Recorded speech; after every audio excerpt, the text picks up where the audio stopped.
Hey everybody, Craig with SingleLengthSchool.com here. I know last week we missed the video, got a little tied up with a cool little project, and since I posted some of it on social media, I had some questions about how I did it, what it cost, what did I do.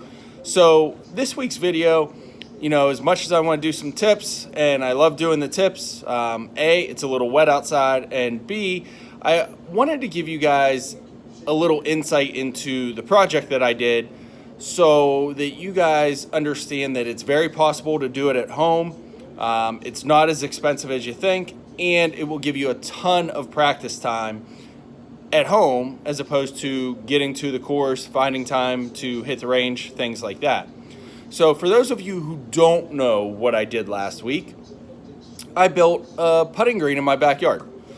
So we had an area between our deck and fence. It was about 6.5 feet wide, 24 feet long, that my wife and I had been sitting there, and the last few years we've been talking about putting in a putting green in that area.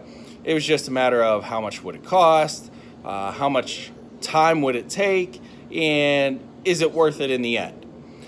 So now that my daughter's kind of really started to take on a huge interest in golf, she's going to be playing some tournaments this year. One of the things that she really needs to work on, being 7 years old, is putting. So my wife and I decided to finally pull the trigger.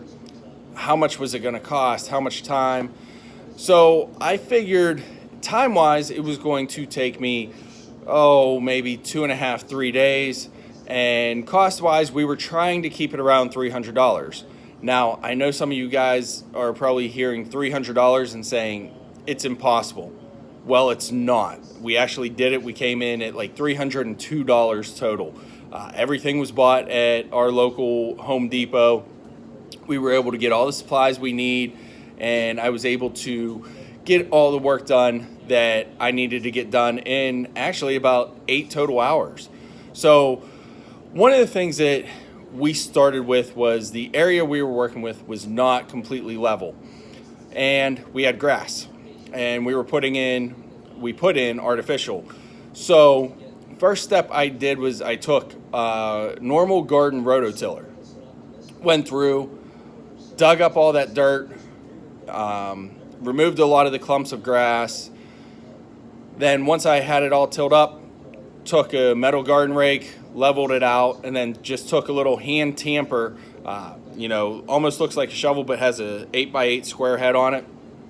Just tamped all that dirt down to make it as level as possible as far as the soil goes. From there, took some weed and grass killer, sprayed the entire area to ensure I don't have any grass or weeds coming up over the next few years. And then I laid down weed barrier, weed block, just a little fabric over the area. So remember, we're talking a 6.5 area by a 24-foot area. So 6.5 wide, 24 foot long. That's where we're talking about this $300 price. So once I had that down, my next step was to actually lay some drainage stone. And again, bags of marble chips, which are a little bit larger. That was my first base on top of the soil.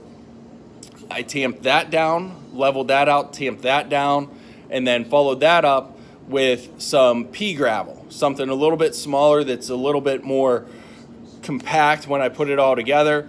So all in total, if you go to your local hardware store, your family store, I used, for the area, I used 24 bags of marble chips, 24 bags of pea gravel. I think it was 5 cubic yards. I'm not 100% sure on the number, but the bags are about 50, 60 pounds each.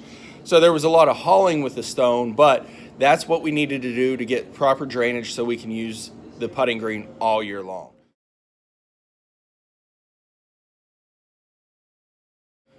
You'll see I have some photos in here of what it looked like throughout the process. So from there, then I just put a light layer of some play sand. Got a couple bags of play sand just to fill in the gaps in the pea gravel. And the nice thing with the play sand is it also allowed me to build in some brakes. So I was able to mound up certain areas to give me some right to left brakes, some up and down putts. And over the course of the 24 feet, I've got some different turns and tweaks where the 24 footers are much like some 24 footers out on the course, a little bit different. From there, I just had some, I just bought some artificial grass, the real thin stuff at Home Depot as well. I had to get two 12-foot sections and seam it together. Laid that down.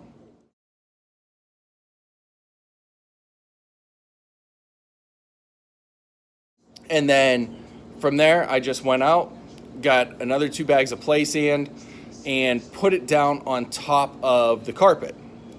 That allowed me to adjust the speed and actually make it faster and roll a lot more like my local green. From Amazon, I ordered a 2-pack of 4-inch cups. I think it was $13. So once those came in, I cut those in, and I will tell you it is one of the best investments I've made. And for just over $300, it's been great. My daughter comes out of the pool, she'll putt for 30 minutes, go back in the pool. I've probably hit over 1,000 putts on it already. I've noticed a great improvement actually this past week in my league. My putting was much better. Just being able to walk out in the backyard when the family's sitting in the backyard, just have my putter there and just hit, 30, 40, 50 putts, getting that speed, different distances. It's amazing. So guys, if you have questions about how to build a backyard putting green, you want some more insight, send me an email. Go to the contact page at singlelengthschool.com. Send me a message on Facebook, Instagram, Twitter. We'll make sure I guide you down the right path for that home putting green. Until then, guys, we'll bring you another tip next week. Remember, check us out on Instagram and Facebook at Single Length School, on Twitter at One Length School. Check out the YouTube page, become a member, and join the forum over on singlelengthschool.com. And most importantly, guys, remember, size matters. Choose single length. Thanks a lot, guys. We'll catch you next week.